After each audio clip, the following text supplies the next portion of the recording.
Welcome back to the Deep Dive. Today, we're really getting into the weeds on the Battle of Britain. It's famous for the few, of course, but we want to look deeper at why the Germans failed. It wasn't just about bravery, was it? Not at all. It was a profound failure of, well, strategy, logistics, intelligence, you name it. We're talking about that period, officially, July 10th to October 31st, 1940. And it's unique, right? The first major campaign fought entirely in the air. Absolutely. And the stakes couldn't have been higher. France had fallen. Britain was isolated.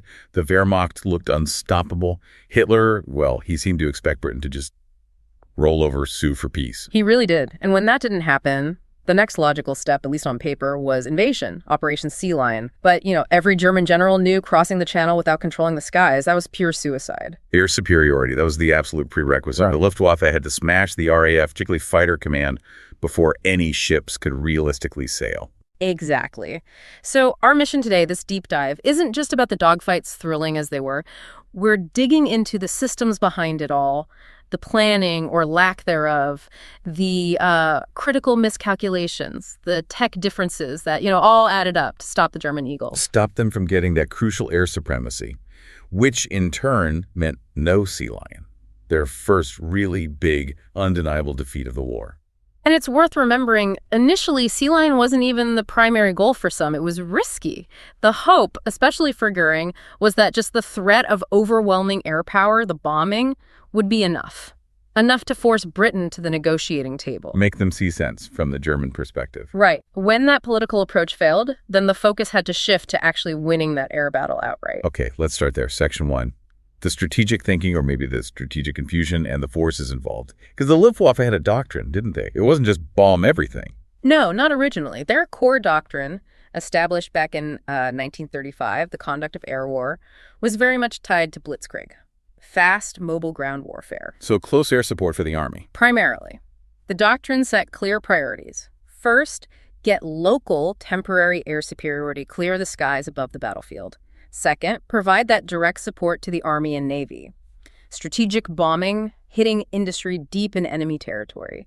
That was seen as a longer-term thing, a secondary option. And what about bombing civilians? That seems like a key point. It is, and the 1935 doctrine explicitly rejected it. Not just on ethical grounds, though that was mentioned, but mostly because it was considered inefficient, a waste of bombs and effort that didn't directly help the military goals. They thought it wouldn't really break morale effectively. That sounds quite pragmatic, almost conservative for the Blitzkrieg era. So how did they pivot so hard in 1940 to believing they could win the war just by bombing Britain into submission? Where did that confidence, or maybe overconfidence, come from? A lot of it traces back to Hermann Goering, the head of the Luftwaffe. He was Reichsmarshal, hugely powerful, and frankly had developed a massive ego about his air force after the successes in Poland and France. He thought the Luftwaffe could do it alone. He seemed convinced of it. He pushed this idea that strategic bombing, independent air action could deliver a knockout blow, break British morale, forced Churchill to negotiate, maybe even make the invasion unnecessary. Which explains something why the Luftwaffe leadership seemed almost uninterested in the nitty-gritty details of supporting an actual invasion, Operation Sea Lion. Exactly. There was this sense of, we'll handle this ourselves from the air. They weren't deeply coordinating with the Navy or the Army on the complex logistics of a cross-channel landing because, in their minds, they might force a surrender before it even came to that. So you've got this split. The Army and Navy planning for an invasion that needs air cover, while the Air Force is increasingly focused on its own independent, potentially war-winning bombing campaign. That must have created confusion right at the top with Hitler's directives. Oh, absolutely. The signals were definitely mixed. You see it in the directives. Mid-July, Directive number 16 comes out. It formally orders preparations for Sea Lion, get everything ready. But it's completely conditional on gaining air superiority first. Okay, so invade if you win the air war. Right. Then, just a couple of weeks later, August 1st, Directive number 17. This one orders the intensified air war to begin, starting with Adlertag, Eagle Day. And the specific goal stated is to incapacitate RAF Fighter Command. Destroy it. So Directive 17 is about enabling Directive 16, but also maybe about forcing peace talks, trying to do both. It feels that way. They're trying to pave the way for invasion and trying to bomb Britain into submission simultaneously. There wasn't that single laser-focused objective, which, inevitably dilutes effort and focus at the operational level. Okay, so the strategic thinking was murky. Yeah. Let's look at the hardware, the planes themselves. How did the famous fighters stack up? The Messerschmitt Breifuff 109 versus the Spitfire and Hurricane. Well, they were remarkably closely matched in many ways, but with key differences that really mattered tactically. The Bf 109E, the main German fighter, was a brilliant aircraft, especially at higher altitudes. Faster, better climber. Generally, yes. It had a better climb rate than the British fighters, and depending on the altitude and specifics, it could be significantly faster, maybe up to 40 mile per hour faster than the Hurricane Mk at certain heights. But its real ace in the hole, technologically, was the engine. The Daimler-Benz DB601. That's the one, and specifically the fact that it used fuel injection. Right, I remember this. What was the big deal about fuel injection versus the British engines? It was about maneuvers, specifically negative G maneuvers, pushing the nose down sharply into a dive or rolling inverted. The fuel injection system kept feeding fuel to the engine regardless of the plane's attitude. Which the British engines, the Rolls-Royce Merlin and the Spitfire and Hurricane, couldn't do initially. Exactly. The Merlin used a float-type carburetor, a brilliant engine, but under negative G, the fuel in the float bowl would, well, float upwards, away from the fuel feed, momentarily starving the engine. It would cut out for a second or two. So a German pilot being chased could just shove the stick forward? Into a dive, and the pursuing Spitfire or Hurricane pilot had a nasty choice. Follow and risk the engine cutting out at a critical moment or break off. It was a huge tactical advantage in certain situations. How did the RAF pilots cope? They adapted quickly. They learned to do a quick half roll before diving, turning the negative G push into a positive G pull relative to the aircraft, which kept the fuel flowing. But it was a workaround, you know? That small technical difference impacted countless dogfights. But the British fighters had their own strengths, right? It wasn't all one-sided. Oh, definitely. Agility was key. Both the Hurricane and especially the Spitfire could outturn the Bf 109. They had a smaller turning circle, which is crucial in a classic turning dogfight. If it became a horizontal fight, the British fighters often had the edge. And they had a secret weapon in their fuel tanks. They did indeed, 100-octane aviation fuel. This was high-quality stuff, imported largely from the U.S. initially.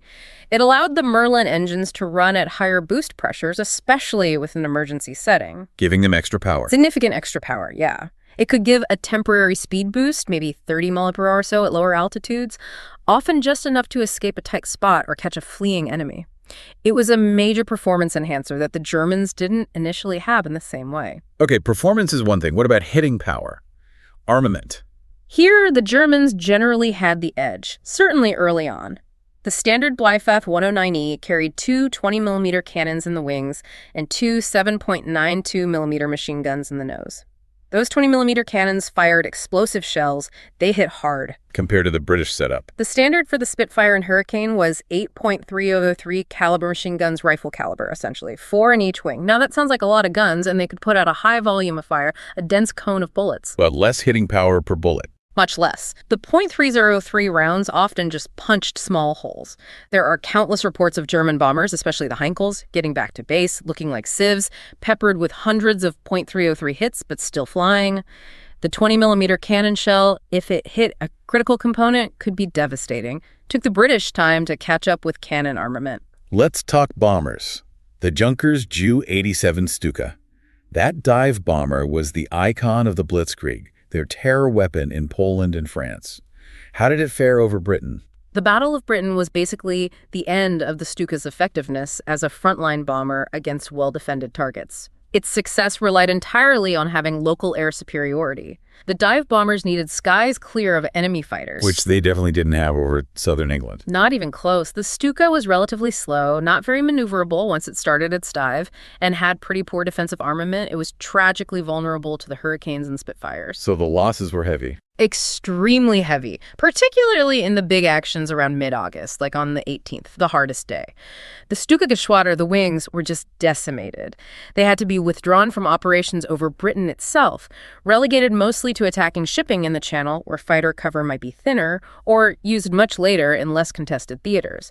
Losing the Stuka deprived the Germans of their most accurate bombing platform against specific military targets like radar stations or airfields. Okay, so planes were roughly matched with key differences.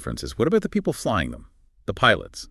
The few versus, well, who did the Luftwaffe have? This is a really crucial area, and the narrative of just the few being outnumbered isn't the whole story. Initially, yes, the Luftwaffe had a significant edge in experienced pilots. How many are we talking? On paper, at the start of the battle, say July, the Luftwaffe fielded about 4,450 fighter pilots who were considered combat-ready and experienced. Many were veterans of the Spanish Civil War, Poland, France. They knew their business. The RAF, on July 1st, had around 1,103 fighter pilots. So fewer pilots overall for the British and likely less combat experience on average? Generally, yes. But the core problem for each side was different. The RAF's problem was structural and related to training bottlenecks. The Luftwaffe's problem was more about sustainability and reserves, and that proved fatal in the long run. Let's unpack the RAF's issue first. They weren't actually short of men wanting to be pilots. No, quite the opposite. The RAF actually grew its total pilot pool during the battle. They went from about 1,200 pilots in July to nearly 1,800 by November. The bottleneck wasn't the number of bodies, it was getting them combat ready for fighter command. Why the delay? Training pipeline. Partly the pipeline, but also, bizarrely, peacetime policies that hadn't adapted. A lot of trained pilots were stuck in administrative roles, staff jobs, training commands positions that non-pilots could arguably have filled. This kept hundreds of qualified pilots away from the frontline squadrons. So when losses mounted, they had pilots, just not necessarily fighter pilots ready for a Spitfire cockpit. Exactly. And the pressure was immense. Losses had to be replaced now.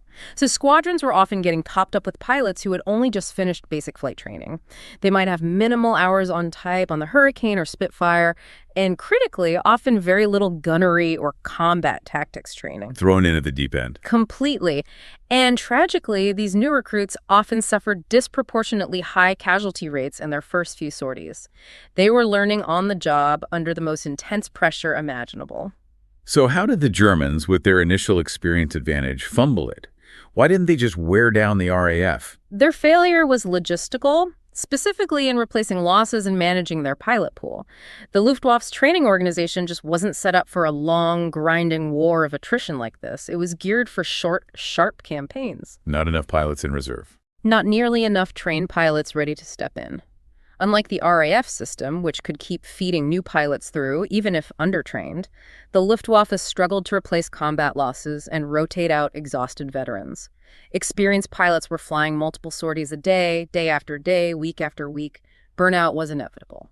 So the German pilots became the fewer in terms of operational readiness. Paradoxically, yes. By September, post-war analysis strongly suggests that the effective operational strength and combat readiness of the average Luftwaffe pilot had declined significantly due to exhaustion and the inability to replace losses with equally skilled pilots. While the RAF was struggling with green pilots, the Luftwaffe was struggling with worn-out veterans and dwindling numbers. And we absolutely have to mention the international contribution to the RAF. It wasn't just British pilots. Critically important, often overlooked in the popular few narrative. Almost 20% of the pilots who flew in fighter command during the battle were non-British. Where did they come from? All over. The Commonwealth, mainly 145 Poles who'd escaped the fall of their country, 127 New Zealanders, 112 Canadians, South Africans, Australians, Irish, and pilots from occupied nations like Czechoslovakia, Belgium, France, even a few Americans who joined up early. And they made a real difference. A huge difference. They helped plug the gaps in the squadrons, and some units were outstanding. The Polish number 303 squadron, for instance, only became operational towards the end of August, but quickly became the highest-scoring Allied squadron in the entire battle. Their skill and aggression were legendary. It truly was an international defense. Okay, so we've got a picture of the forces, aircraft fairly balanced, pilot numbers, a complex issue of training versus reserves. Let's move to Section 2, the systems, because this seems to be where Britain had a truly decisive advantage, the command and control structure. Absolutely. If there's one single factor that arguably tipped the balance, it's the Dowding system, named, of course, after Air Chief Marshal Hugh Dowding, the head of Fighter Command. What was it, fundamentally? It was a revolutionary integrated air defense system, the world's first, really. It combined technology radar with human intelligence, the Observer Corps, and a highly efficient communication network, all feeding into a centralized command structure that could then direct the fighters with incredible precision. A force multiplier, you called it earlier. Definitely. It took all the noise, all the fragmented bits of information about incoming raids, and turned it into a clear, actionable picture in almost real time. It meant RAF fighters weren't just patrolling randomly, hoping to bump into the enemy. They were being sent exactly where they needed to be. Can you walk us through how it worked? Where did the information start? It started at the coast, primarily, with the radar network. Chain Home, or CH, was the main system. Big, tall towers looking out over the channel, detecting high-flying aircraft at long range.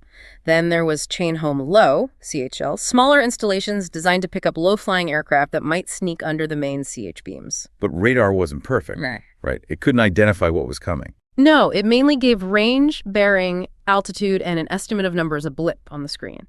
That's where the second layer came in, the observer corps. Thousands of trained civilian volunteers stationed in posts all across the country, especially inland. Once a raid crossed the coast, they'd provide visual confirmation. It's Heinkel's, it's Dornier's, looks like about 50 plus, and track them by sight and sound. So you have radar plotting them coming in and observers tracking them overland. Where does all that info go? It all flowed instantly via dedicated telephone lines, crucially, underground landlines, mostly to the nerve center. Fighter Command headquarters at Bentley Priory, just outside London. Okay, I'm picturing a room full of frantic activity. Pretty much. The heart of it was the operations room, dominated by a huge map table of Britain and the Channel. Teams of WEF's Women's Auxiliary Air Force personnel received the incoming plots from radar and observers via headphones. They used croupier-style rakes to push colored markers representing friendly and enemy formations across the map table, Creating a real-time picture of the air battle. Exactly. Filterers would assess the raw data, combining reports, weeding out duplicates, estimating raid strength and height. This synthesized picture, RAID 42, estimated 100 plus hostiles, Angels 15, meaning 15,000 feet, heading track 090, was then immediately passed down the chain. Down to the next level. Yes, to the group headquarters. Britain was divided into fighter groups. The most critical one during the battle was No. 11 Group, covering London and the southeast, commanded by the brilliant tactician Keith Park. His HQ had a similar plotting table showing the situation in his sector. And from Group HQ, it goes to the airfields. Directly to the sector stations, the key operational airfields like Biggin Hill, Hornchurch, Kenley, Tangmere. Each sector had its own operations room, smaller scale, focused on their local area. It was the sector controller looking at his plot who would receive the order from Group, Vector Squadron 257 to intercept RAID 42, and then radio his squadrons, telling them exactly where to go, what height to climb to, what direction to fly. That level of coordination is incredible for 1940. What did it mean in terms of effectiveness? How much better was an RAF fighter because of this system? The numbers are stark. Before the war, exercises showed that intercepting a bomber formation was hit or miss, maybe a 30% success rate, and actually finding them. With the doubting system fully operational, the interception rate during the Battle of Britain consistently exceeded 75%. 3 out of 4 times they found their targets. At least. It meant Fighter Command could manage its resources incredibly efficiently. They didn't waste fuel or pilot fatigue on fruitless patrols. They could hold squadrons back, deploying them only when and where needed at the right altitude, often positioned perfectly up-sun for an attack. That's why historians often say the system effectively doubled or even tripled the combat value of each RAF fighter. They were guided missiles, essentially. Okay, now let's contrast that amazing system with the German side. Their intelligence picture of the RAF seems to have been, well, abysmal. Catastrophic is probably a better word. German intelligence gathering and analysis regarding Britain, especially the RAF, was fractured, poorly coordinated, rife with inter-service rivalries, and plagued by wishful thinking and preconceived notions. Did they know about the radar system, Chain Home? They knew of it. They'd picked up signals before the war. The Graf Zeppelin airship had even flown intelligence missions along the British coast, but they fundamentally misunderstood its sophistication and, crucially, how it was integrated into the command system. They tended to dismiss radar as primitive, unreliable, easily jammed, which it wasn't, really. And they didn't grasp the control system behind it. Not at all. Their core mistake was projecting their own system onto the British. The Luftwaffe operated a more rigid, less flexible command structure. They simply couldn't conceive of the dynamic, real-time, highly responsive system Dowding had created. They assumed RAF control was clumsy and slow. What were the practical impacts of this intelligence black hole? It led to a series of disastrous misjudgments. They consistently, wildly overestimated RAF losses. Some German intelligence reports claimed attrition rates 3 times higher than reality. They became convinced Fighter Command was perpetually on the verge of collapse, down to its last few fighters and pilots. Which would encourage them to keep pressing attacks that weren't actually working. Precisely. They also completely failed to identify the critical importance of the sector stations, the hubs of the Dowding system. They underestimated British aircraft production rates, and, crucially, they had absolutely no idea about the efficiency of the civilian repair organization, which was patching up damaged planes and getting them back into the fight remarkably quickly. They were fighting an enemy they didn't understand. And this lack of understanding showed up right at the start of the main offensive, didn't it? Adler Tag, Eagle Day, August 13th. They tried to hit the radar stations. They did. Adler Tag itself was a bit of a mess, delayed by weather, poor coordination. But yes, part of the plan involved specialized fighter bombers, often Buff 110s, attacking key coastal radar stations to try and blind the system. Did they succeed? Temporarily, yes. They hit several stations, including Ventnor on the Isle of Wight, quite hard. 3 stations were knocked off the air for a period. But here's the critical intelligence failure again.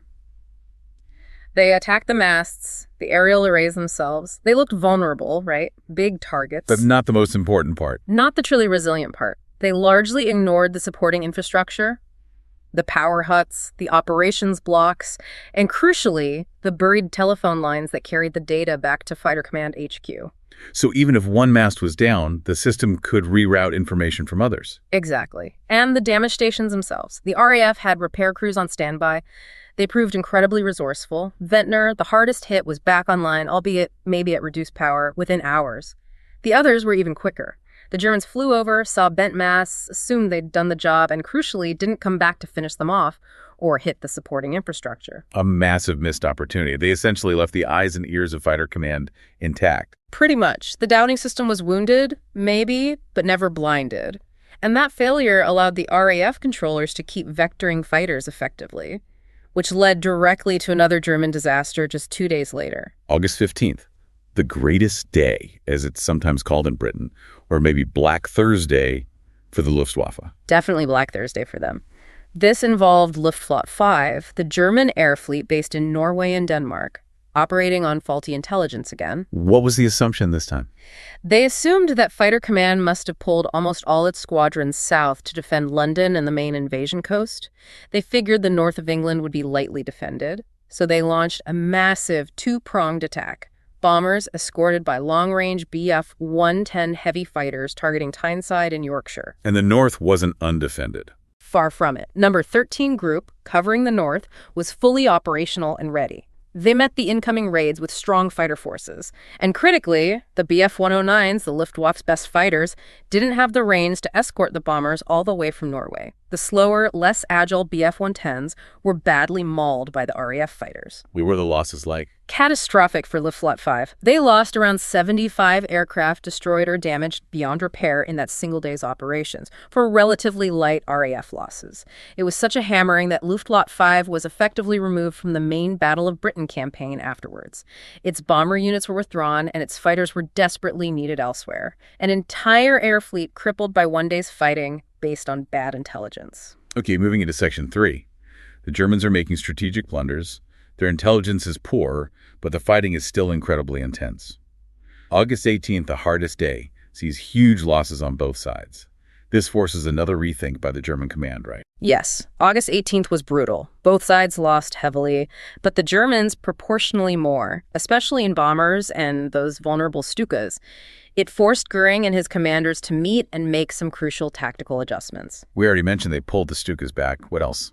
They also acknowledged the Bf 110 heavy fighter just wasn't cutting it as an escort or dogfighter against single-engine fighters. Its use was scaled back.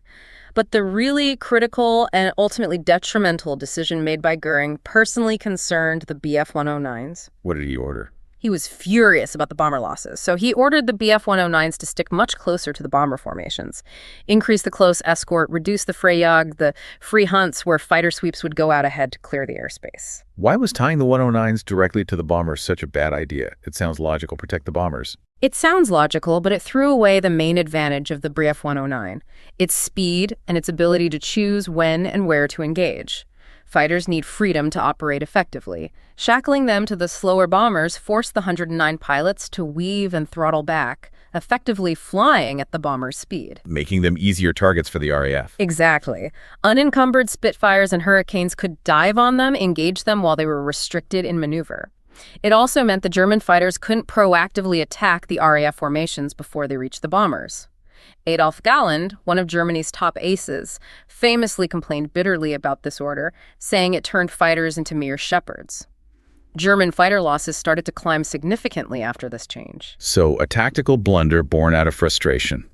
But despite this, the next phase, late August into early September, is often seen as the most dangerous time for fighter command. Why? Because the Luftwaffe, particularly Luftflotte II under Field Marshal Kesselring, shifted its focus relentlessly onto the key fighter command airfields, especially the vital sector stations in 11 Group. Biggin Hill, Hornchurch, Kenley, North Weald, they were hit again and again, day after day, with heavy bombing raids. The aim being to knock out the control centers and crater the runways. Precisely. To destroy the infrastructure on the ground, disrupt command and control, make it impossible for the squadrons to operate effectively. The hope was to either destroy fighter command on the ground or force it to withdraw northwards, out of range of the main battle area over southeast England. And was it working? Was fighter command close to breaking?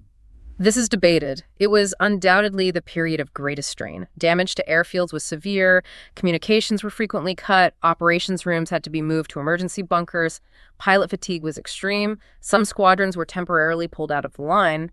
However, the post-war analysis suggests that while efficiency was definitely impaired, the system never completely broke down. The airfields kept functioning. Mostly, yes. Of the 13 heavily attacked main airfields, only 2 were actually put out of action for more than a few hours at any one time. Repair crews worked miracles, filling craters overnight. Operations often shifted to satellite fields nearby. The resilience was incredible. And crucially, the Germans still didn't understand the production and repair situation. Not at all. They thought they were grinding the RAF down, destroying more planes than could be replaced. But British factories were churning out new Hurricanes and Spitfires, nearly 500 a month combined during the peak.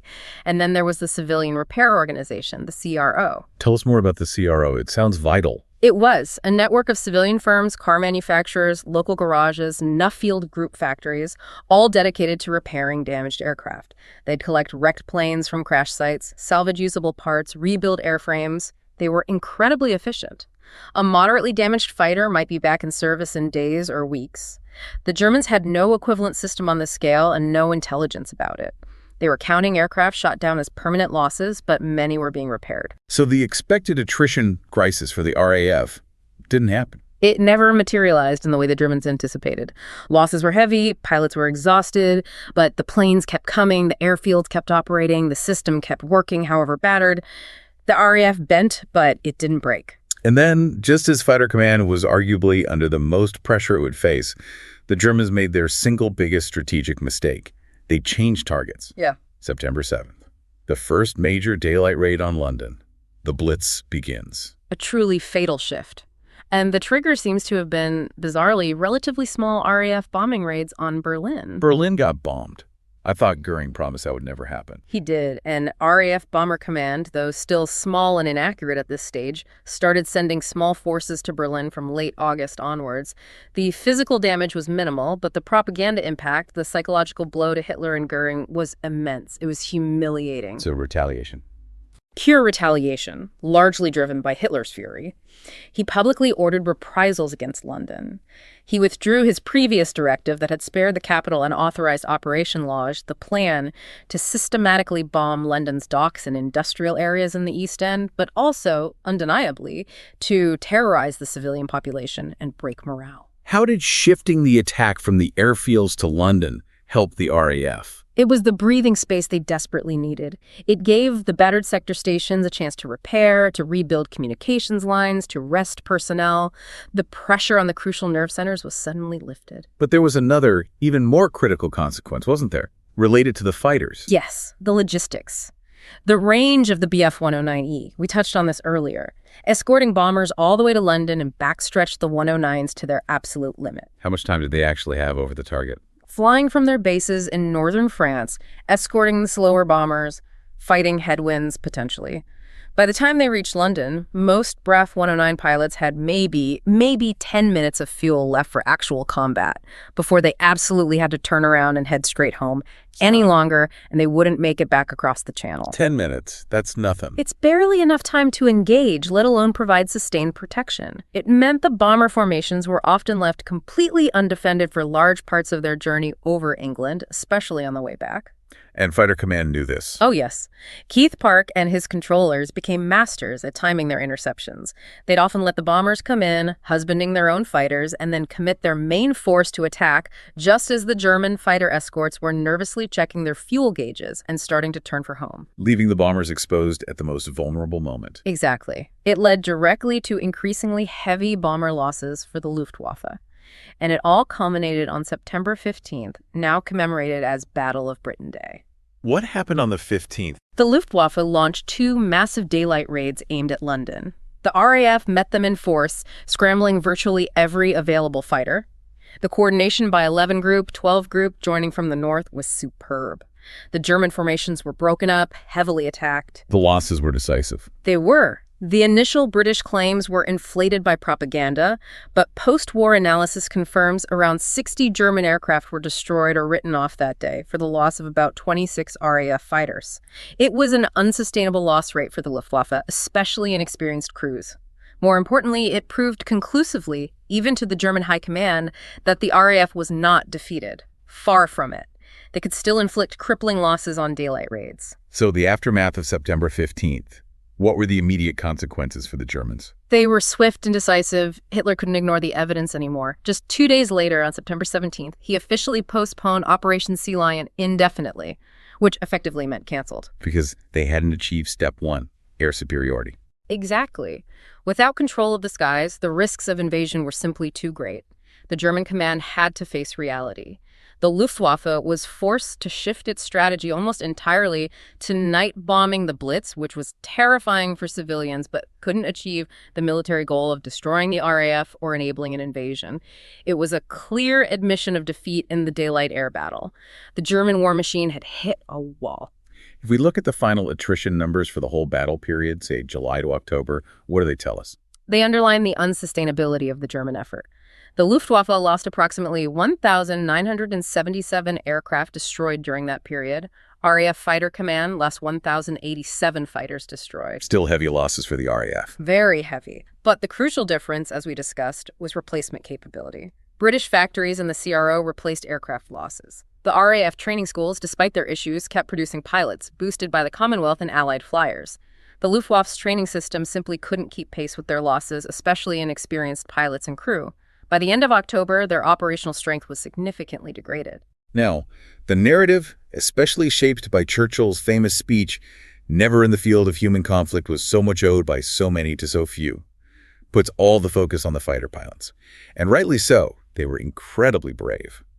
But was that the whole story of the RAF's contribution to defeating the invasion threat? It's a powerful and necessary narrative for the time, absolutely. The few captured the public imagination and boosted morale when it was desperately needed. But it does tend to overshadow the vital and arguably just as dangerous work done by the other RAF commands. Bomber Command and Coastal Command. Exactly. They weren't just sitting idle. Bomber Command was flying offensive sorties throughout the battle, hitting German airfields in France, attacking industrial targets, and crucially, focusing on the invasion preparations. Targeting the barges being gathered for Sea Lion. Directly. Especially in September, Bomber Command mounted repeated, often low-level, high-risk attacks on the channel ports where thousands of invasion barges were being assembled. Dunkirk, Calais, Boulogne, Ostend. Did they have much success? Records confirm they did significant damage. Sources suggest they sank or seriously damaged well over 150 barges in key ports like Ostend and Dunkirk during that critical September period. Destroying that transport capacity was a very real, physical blow to the feasibility of Sea Lion. It gave Hitler and his generals another concrete military reason, besides the failure to achieve air superiority, to call the whole thing off. And Coastal Command was active too. Constantly. Reconnaissance flights, anti-shipping patrols, attacking German E-boats. They were protecting British convoys and disrupting German naval movements in the Channel. The crews of Bomber and Coastal Command faced incredible dangers, often flying in older, slower aircraft like the Blenheim or the Hampton, with high loss rates. Do we know the human cost for those commands during the battle period? We do. During the official Battle of Britain dates, Bomber Command lost 718 aircrew killed, and Coastal Command lost 280 killed. That's over 1,000 highly trained men, in addition to the fighter pilot losses. Their contribution was immense, but often gets lost in the focus on the Spitfires and Hurricanes. So, wrapping this up, the Battle of Britain wasn't just won by the pilots, heroic as they were. It was a victory of an integrated system: radar, control, repair, and, crucially, a result of profound German failures in intelligence, strategy, and logistics. It was Germany's first major defeat, and it had huge consequences, particularly in convincing America that Britain could survive and was worth supporting. Absolutely. It changed the whole trajectory of the war. But looking back at the why of the German failure, it leaves us with a really interesting what if. Well, we've established their intelligence was terrible, they didn't understand the Dowdy system's resilience or British production or the repair network. But what if they had? What if their intelligence had been accurate? Would they have acted differently? Could they have? If they'd known how close they might have been to crippling the sector stations in early September, would they have resisted the urge to switch to London? Would they have kept hammering the airfields relentlessly day after day, ignoring Berlin? Could that sustained, focused pressure, if applied correctly, have eventually overwhelmed Fighter Command's ability to repair and operate from the southeast, forcing that withdrawal to the Midlands they initially aimed for? Which would have effectively won them air superiority over the crucial invasion area, even if the RAF still existed further north. Possibly. Or was the whole enterprise doomed from the start by something much simpler, much more fundamental? Was the ultimate failure baked in by that single, inescapable logistical fact? The limited combat radius of their main escort fighter, the Brave F-109. Did that 10-minute window over London mean that any sustained daylight campaign deep into Britain was always inevitably going to fail because they simply couldn't protect their bombers effectively enough, regardless of strategy or intelligence? Was the Eagle's failure ultimately down to the length of its leash? A failure of logistics trumping strategy. Fascinating thought to end on.